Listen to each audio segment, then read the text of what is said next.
Hey guys, I'm Madison Mary and welcome back to my channel. Today I have my July wrap up for you guys. I read 8 physical books and 1 ebook. The genres I read were 1 fantasy, 1 magical realism, 2 sci-fi, 3 contemporaries, 1 non-fiction, and 1 romance. Age range wise, I read 5 young adult, 1 new adult, and 3 adult novels. And now for my favorite statistic, which is my total page count for the month. I read 3,288 pages. Out of all the books, I never rate my non-fiction, so I'm gonna start with that because normally I start with my lowest rated reads and then work up to my highest rated reads. So without further ado, let's get into them. So the 1 non-fiction I read this month was also the 1 ebook I read this month, and that is So You Want to Talk About Race by ɪନିର୍sᴛᴏᴅᴅᴅ. I actually really love this one. I think this is maybe my favorite non-fiction that I've read over the last couple months to do with the Black Lives Matter movement and racism in America. I really enjoyed this because it talks a lot about not just being Black in America and how race is talked about in America, but also the topics of socioeconomic status and, you know, about how you can't talk about certain things without talking about race. Like, race is so deeply ingrained in the American culture that it's basically impossible to talk about certain things without bringing it up. And there are a lot of people who get very defensive, you know, at even the notion that you could be calling them racist or that they don't understand something. Like, people just get so defensive. And there's a lot of talk about not just being Black, but about different races in the United States. You know, the Asian community and also like different religions and, you know, being a woman, being queer, all these different topics come up in this. And I was really intrigued by everything that I learned, and I know that ɪନିର୍sᴛᴏᴅᴅᴅ has actually published a couple other things, so I definitely want to check those out.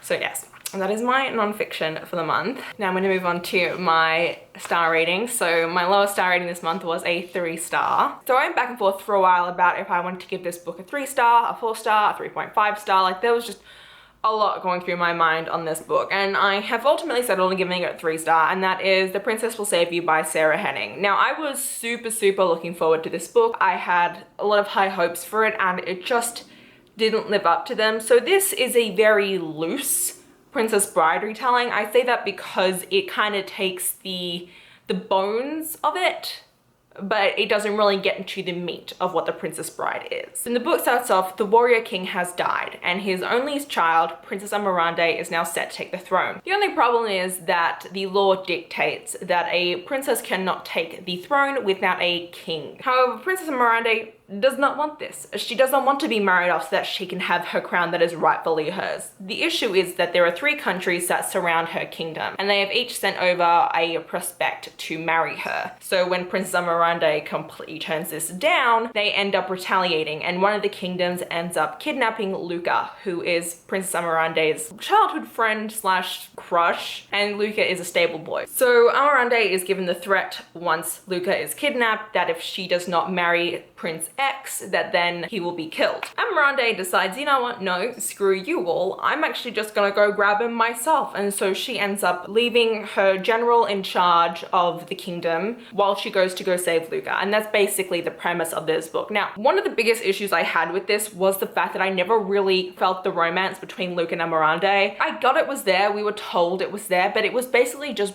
telling. Luca's whole character, it was very one-dimensional in my opinion. His whole character was just, Amarante is gonna come for me. I love her. She, like, we love each other. Like, she'll come for me. I'm not worried. And I was like, oh my god, bro, we get it. Like, you love her. You think she's amazing. But like, okay. And sure, a lot of things do happen towards the end of this book that definitely harden his character, but I think that there's still a lot more substance that we could have gotten from him to make his character a bit more enticing to the reader. Amarante was really awesome. She was definitely the shining part of this novel for me. I definitely loved her as a badass heroine. I loved that she knew how to fight with her swords. She was still very naive. I think she's only like 16, 17, and that definitely shows. She kind of does things without really thinking too hard, and there are times in this where she kind of realizes, oh my god, you know, I'm going to become the next queen, and like, what does this actually mean with the choices that she has to make? And so that definitely does come through.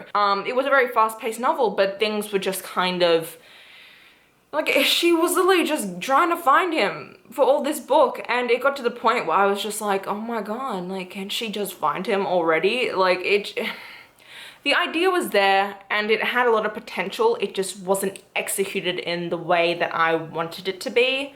So I don't know. And it does also fall on the younger side of YA too. So that could also be the problem. The next 3 out of 5 star that I read was How You Lose the Time.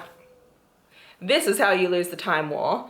I always mess up the name of this book, which is by Amal M. Hatta and Max Gladstone. This is a relatively short novel. It's only 209 pages, and it took me 4 days to read it, which is the same amount of time it took me to read a 500-page book this month, which says a lot to you. So I read this as part of Reading Booktuber Favorites this month, which was a vlog that I posted. I'll leave a link up above if you guys want to go watch that, where I read 3 books. But this one was a miss for me. I kind of think I wasn't smart enough for this. I'm a smart person, but when it came to how this book was written, I didn't get it. So we follow Blue and Red, and they are both you get it, Blue and Red. What is wrong with me? So Blue and Red are both agents in a time war. So there are 2 different agencies, and they both have their own respective future that they are trying to make happen. And in order for their future to happen, they have to change certain things in the past. And so they have agents that go out and like break different loops in and change certain things. It's like a whole thing, and it was interesting. And so we have Blue and Red, and they're on opposite sides of this. However, one day Blue ends up leaving a letter to Red because they are kind of at the top of the game on both sides. As we're reading the book, we're reading the letters that they're sending to one another and these messages that they're leaving. And it's supposed to be this grand love story between these 2 women. And it was nice. I didn't fully get it. I understood that they were the only person they had to talk to, and I get that that kind of formed a certain connection between the 2 of them. And I did really like the last 5% of this book. Like, there are a lot of things that went on, and I was just like, oh damn, like things came really full circle, and that was cool. But I was reading this book and I had no idea what was going on. Like, I was like, what? Like, I was rereading passages. I was just very confused. Like, there were some things I got, but I didn't get how X related to Y, or how Z suddenly popped up from M. Like, I don't know. But there are some people who really, really love this book, and I think that it's either way. You either love this book and you totally mesh with this romance between these 2 characters that is brought from like longing and tension, or you don't get it, which is me. So please, if you're reading this book and you feel kind of dumb, please know that I was in the exact same boat as you, so I don't know. So my first 4-star read is going to be Ghost with Song by Erica Waters. This surprised me because it's actually magical realism. I went into this thinking it was going to be a straight up fantasy, but it's not. It's contemporary. So we follow Shady Grove, and a couple of years ago, her dad was in a car accident and he died, and his fiddle was lost. Now, this fiddle is very important because from a young age, her dad used to be able to play his fiddle and summon ghosts. However, there was something very dark about this, and her dad was almost obsessed with his fiddle. Present day, Shady Grove plays her own fiddle. She has like her own mini band with her 2 best friends, and she's kind of in love with one of them who's a female, so there is that female-female romance aspect to this. However, suddenly Shady's older brother ends up getting accused of murder. So Shady ends up going in search for her father's fiddle so that she can play it and raise the ghost of the man that her brother is accused of murdering. The only problem is, as I said before, there are some dark mysteries that come alongside the fiddle, and in playing it to save her brother, she may just lose herself. So I really enjoyed this because it had such a cool, eerie aspect to it, and that was just, oh, delicious. There is a love triangle in this, but what's really interesting about it is that it's a bisexual love triangle. So Shady is both in love with her best friend who is a female, but also this other guy who comes into the picture. And I really did love the aspect of this friend group that forms throughout this book. There are so many different themes that kind of come up in this, you know, not just the fact that Shady is trying to save her brother, but the fact that, you know, she has a really tough home life and her friends are not always there for her in the way that she wants. She's struggling with the fiddle. She's still grieving her dad. Like, there are a lot of different aspects to this, which is probably why I didn't give it a full 5 stars, was just because there was a lot going on, but I still loved everything that was happening, and I think that it was very beautifully written. Like, oh my god, this book was gorgeous. I just loved the whole atmosphere of like when Shady would go and she would play her fiddle in the woods, and just that atmosphere was, so good and creepy and eerie. Like, oh, the eerie atmosphere from this was so good. And even though the murder was a large part of this, it wasn't as big as I was expecting it to be. It kind of served more as the catalyst for everything else to occur. So that was really fun. So I definitely do recommend this as a standalone novel, which I was very thankful of. And yes. Okay, so the next book that I gave 4 out of 5 stars is You Should See Me in a Crown by ɪନିର୍sᴛᴏᴜ. I loved this because it is set in Indiana. Now, what does that mean? Well, you see, I did my undergraduate degree in Indiana, so this had a lot of relatable things in it because I've seen these Indiana rural privileged towns, and that is precisely what this is set in. So we follow ɪନିର୍sᴛᴏ, and she is black and a lesbian, but she's only out to like her close friends and her family. And she has this whole plan, you know, she was gonna get a music scholarship to her mother's alma mater, but the scholarship falls through. And Liz freaks out because her perfect plan is now going to pieces, and the only other way she can think of to be able to go to her mum's alma mater is by having her grandparents sell their house, which they are more than happy to do, and she's like, no. She then finds out that her school has a scholarship for the prom king and queen and decides, you know what, if this is my only option, then I'm gonna do it. So she ends up running for prom queen. However, the new girl at school is also in the running, and the two of them end up becoming friends through this, and a romance actually blossoms between the two of them. The only problem is that Liz cannot be openly gay at school because it will ruin her chances of becoming prom queen, because it's already hard enough to become prom queen because she's black. A lot of tensions going on. I loved a lot of the social commentary that was in this. I went into it thinking that, sure, there was going to be some topics about her being black and being queer, but I thought the romance would be quite fluffy. This is not a fluffy romance. The romance is there, but it's definitely not the main point of this story. It is definitely a lot more about Liz's journey in school. During her freshman year, a couple things happened, and she kind of was hit with the loud black stereotype, and ever since then, she's tried to, you know, be very muted at school. She wants to, you know, kind of be on the outskirts. She doesn't want to attract a lot of attention. And she also has very crippling anxiety. Like, she has a serious anxiety disorder. And that's also a big part of this. I have been diagnosed with anxiety before. I still am. I don't know why I said before, like, I am. And I actually really like the representation in this. Her anxiety is definitely a lot more than mine. You know, she has really bad panic attacks. She also vomits and faints sometimes when her anxiety gets way too much. And that's not something I've ever really dealt with, but I'm really glad that we saw some sort of like an accurate representation in a YA novel of this caliber, especially because there is sometimes a lot of stigma in, you know, POC communities about mental illnesses. Liz's younger brother also has sickle cell anemia. Her mum died from sickle cell anemia, so that's also a big part of this, you know, having someone that lives with a chronic illness, and kind of how she's taken on this role to always feel very responsible for her younger brother, and she puts so much pressure on herself to be this perfect child. There is this one character in here who is kind of the stereotypical mean girl, and there was a point in this book where I was kind of like, oh, she doesn't really have much substance to her. And then I realized, oh, her substance is that she's racist and homophobic.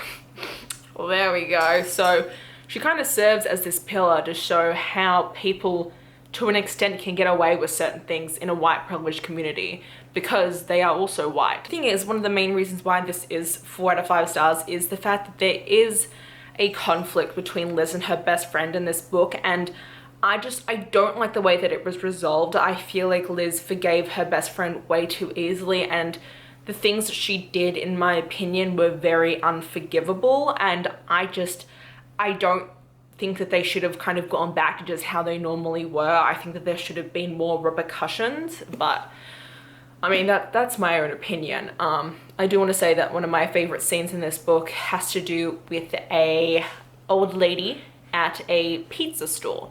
So if you've read this, you know. And the last 4 out of 5 star book I read this month was Harrow The Ninth by ɪନିର୍sᴛᴏ, which I'm sure shocks a couple of people, but oh my god, I love this a lot more than the first book, and I definitely think a part of that is because I do have prior knowledge of this world. I will admit it still started off quite confusing, and it kind of did feel like a fever dream for a majority of this novel.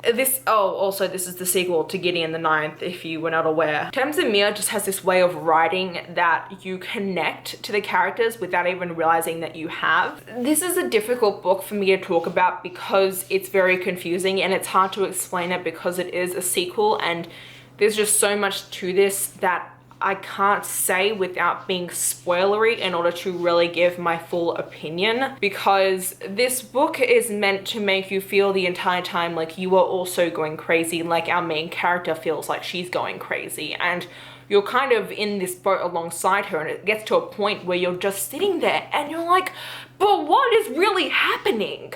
And that's frustrating, and I hated that I was that frustrated at this book, but at the same time, it was so smart. So it's such a conflicting book to rate because of that. I also did write a Goodreads review. If you have read the first book, you can go into it with that, because that way it's not gonna spoil for people who are watching this. But just know that I really did enjoy this. There were definitely a lot more gay moments in this than the first book. I didn't like a trope that was also used, which is also difficult to talk about because it's a spoiler, so I'm not doing this book a lot of justice. However, despite feeling very confused, I also understood it at the same time, and there are certain chapters, so it alternates between second person POV and third person POV, and then very end first person POV, which is confusing when I say it like this, but it makes sense in how the novel is written and the different devices that are being used. And this was my first time reading a book with second person POV, and I've always been very afraid of books that have second person POV, because there's something about it being like, you have this, you do that, you, and I thought it'd be weird. But I actually loved it. Those are my favorite chapters. My favorite chapters were the ones set in second person POV. Given those were the ones that, you know, didn't feel like as much of a fever dream, it was a third person POV one, so had me just sitting here like, what is happening? I do not understand. But oh my god, there were so many revelations, and honestly, when it comes to it at the end of the day, ᴛᴡɪᴛᴛᴇʀ is smart. She's really freaking smart, and this makes me want to go back and read Gideon the Ninth, and I actually have a really weird inkling that if I were to reread Gideon again, I might give it like a 4.5 star rating. But I think that's just because I've never read anything like this before, and ᴛᴡɪᴛᴛᴇʀ she has a writing style that's unlike anything that I've ever read. And there's something special about that, and something that you kind of just begin to connect with, and just, you love it. So yeah, I feel like I've been rambling about this book for too long. Okay, so now we're gonna move into my 5-star books. So the first of which is gonna be Felix Ever After by Kaysen Calendar. So we follow Felix Love, and despite his name, he's never experienced love. He's never fallen in love, and he also feels like he's incapable of being loved. And this book starts off, Felix is a black, queer, trans male. However, I'm not gonna refer to him as a trans male because of the fact that he actually, by the end of this book, identifies as a demi boy, and so it doesn't feel right for the sake of this. Like, I don't feel like that should be a spoiler. That's how this book starts off, with Felix being trans. And what happens is Felix ends up being outed in a sense. Like, you know, he doesn't hide that he's trans, that he's had top surgery, anything like that, but he doesn't ever say his dead name, and he doesn't have any pictures of what he looked like before transitioning. However, one day he goes to a performing arts school. In the gallery, there are suddenly pictures from his Instagram archives of what he looked like pre-transition, and also his dead name. And it is just a horrifying hate act that occurs. And then afterwards, he ends up getting contacted by some unknown account on Instagram, who then begins harassing him. Felix is completely traumatized by this whole experience, and he thinks he knows who it is. So he ends up in return creating a fake Instagram account and starts to befriend the person he thinks is it, and then basically ends up catfishing this person. So there are a lot of different topics that go on in this, but a big part of it is the fact that Felix feels like he's unlovable, and he's feeling a lot of shame throughout this book about not feeling like he identifies as trans anymore, and he feels guilty for this because, you know, his dad paid for him to have top surgery, he gets T-shots every month, and it's this whole issue that he's dealing with where he feels like he's supposed to know, he feels like he's supposed to have everything figured out, and he doesn't. And then at the same time kind of be dealing with this harassment. And so there's that, and then there's also a love triangle that's going on in this, and I really loved that love triangle, and I love the endgame relationship in this. I think that it was very beautifully written, and honestly, in the beginning, I did not see the endgame couple coming, and then by the time I did, I was already in love with them as a couple, which is kind of how Felix went about the romance too. There's blatant transphobia in this book. That's no shock. I think it's really interesting because it goes to show that there are some people who are blatantly transphobic and don't even realize that they're being transphobic, or they try to excuse it, and even from people that are really close to Felix. You know, he begins to realize that some of these people just aren't good people, and he's constantly kept his voice down about these things, and it's about him kind of gaining his confidence and this love in himself. And there's also this whole aspect of these self-portrait paintings that he does, and there's a whole metaphor behind those that I just think is so beautiful. And I loved this book. I really did, and I feel like there are so many people who should read this. Like, everyone should read this, regardless of your gender identity and your sexuality. You should read this book because there are just so many important topics in this. I do also want to say to check out Own Voices reviewers for this book. So I will link down below Adri's review. They are a queer trans POC reviewer, and I really love their review. They go into so much detail about what this book means to them and how much of an impact it had, so please check that out. The second to last 5-star book is Red, White and Royal Blue by Casey McQuiston. This was on my 5-star predictions list for this year, and it actually was a 5-star.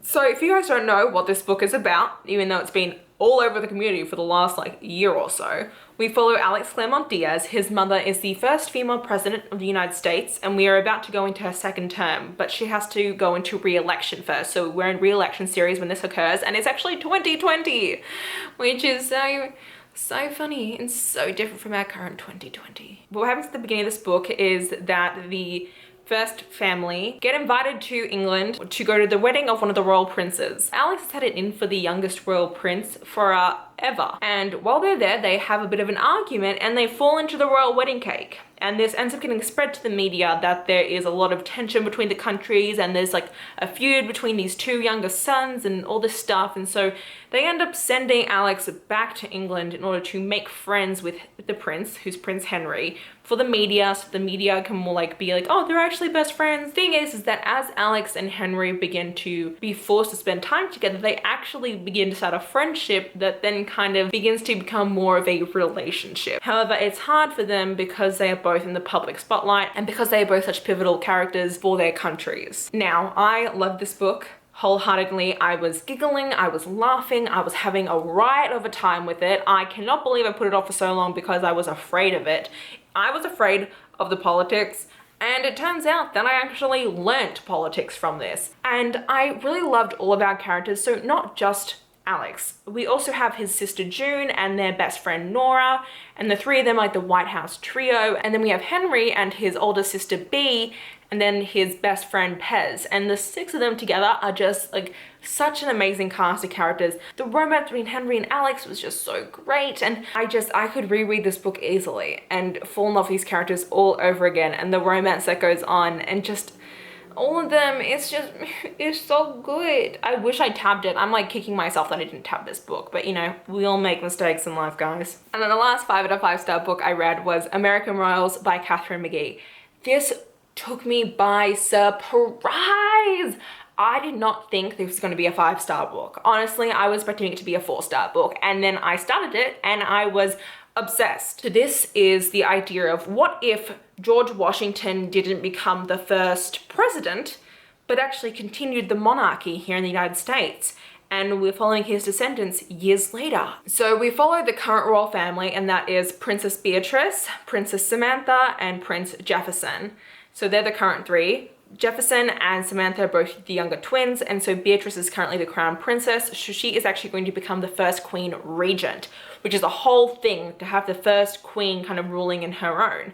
The issue is that her parents are kind of pushing for her to have a royal consort, a prince consort. And so she is now forced into finding one that she doesn't really want because she's actually in love with her bodyguard. Then following Samantha, Samantha is kind of the spare heir. She is technically next in line for the throne, but everyone wants her to be this placated domestic female, and she's not like that. She's wild, she's out there, but it's really just an armor for who she really is, and she's actually starting to fall in love with someone who she really shouldn't be. And then when it comes to Jefferson, we actually don't follow his POV, but 2 other women who are in his circle, and that is Nina and Daphne. Nina is Samantha's best friend. She is a commoner in the general sense. Daphne, however, is part of a noble family, and she used to be Jefferson's girlfriend, and she's kind of America's sweetheart. Everyone loves her because Jefferson is the golden child, and she's America's sweetheart, and the 2 of them together were just a perfect couple. But 6 months ago, they broke up. The reason why they broke up is because Jefferson slept with Nina. So, things going on there. The problem is that Daphne wants Jefferson back because she is power hungry and she wants a crown. Nina really doesn't want to be in the spotlight and doesn't want to cause drama, but she is truly in love with Jefferson. And so those are our 4 female POVs that we're following throughout this book. There is a lot of drama. It is palace politics, royal romances, dramas galore, hidden secrets. There are so many things going on in this, and it was so awesome. I loved everything that was going on. Beatrice is actually my favorite character, which I didn't see coming because I normally go after characters like Samantha, who are kind of the spare heir, kind of rebellious female who's actually in love with someone else. And I actually ended up falling in love with Beatrice because I loved her romance with her bodyguard. It was just this forbidden, beautiful romance, and she has all this pressure on her to be the perfect queen and to be the perfect first queen, and just the way that she dealt with everything I really related to, and it was just so much fun. And as much as Daphne is a villain in this book, she's a villain who has a lot of dimension to her, and she actually has so much to her character that I'm really intrigued about because she has the most secrets out of everyone, and she has such a cunning mind that I actually really loved her POV. Nina was kind of lacking the most out of all 4 of them, but I think she's gonna have a much more pivotal role in the sequel, so I'm excited to see how her character is. But overall, this was such an easy 5-star read. I blew through this book. I read 56 pages on one night, and then the next day I read the rest of the book, and it's like 400 and something pages, and I literally sat there and I was just like, oh my god, this is amazing. And I highly recommend this to everyone.